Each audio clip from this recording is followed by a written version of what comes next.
the heck is Lean Six Sigma?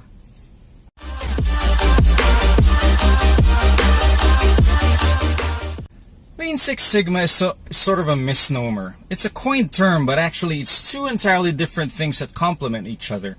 Lean and Six Sigma. Allow me to explain in the most simple way I can. Lean is the methodology used to reduce excess fat in a process and in essence make it leaner, more fit, and efficient. This is where you identify what steps in a process are value adding to your customers, value enabling, or non-value adding, essentially the wastes in a process. To make a process lean is to break the process apart and eliminate the steps that are considered wastes, then re-engineer the process in such a way that it will be more streamlined and efficient when you put it back together. For example, if you have a pizza business and you would want to improve your delivery time from an average of 45 minutes down to 30 minutes, what should you do? Applying Lean, you can, step 1, map the end-to-end process flow from the time the customer orders through the phone, and then the kitchen makes the pizza until it's delivered to the customer's address. Step 2, do value stream mapping. What is value adding to your customer is getting the right pizza delivered at the expected time. Step 3, identify what is value enabling. These would be the steps you need to do in order to deliver what is value adding to your customer, such as order taking, billing, cooking, and maybe the delivery process. Step 4, identifying all of the wastes.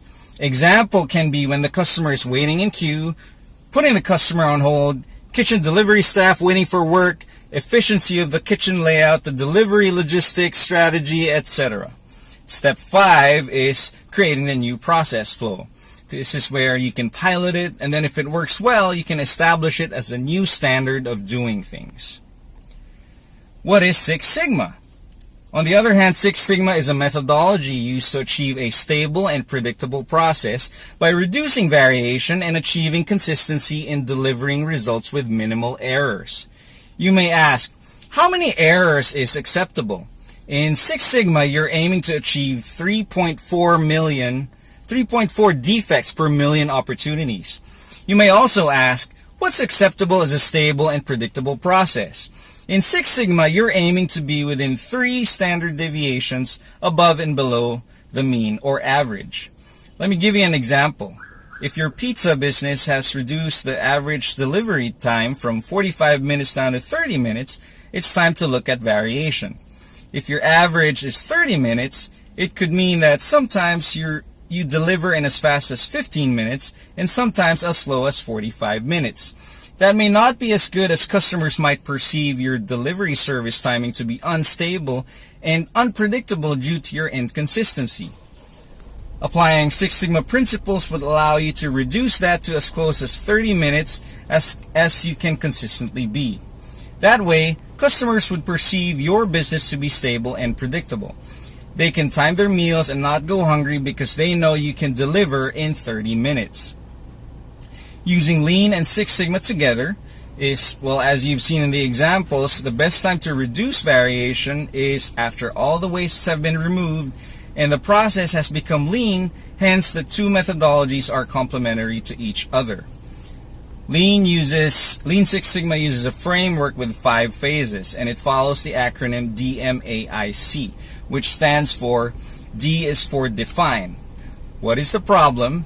What is the magnitude of the problem? It's usually based on the voice of the customer, voice of the employees, voice of the business, and critical outputs that you are expected to deliver. M stands for measure. What is your baseline? It must be measurable.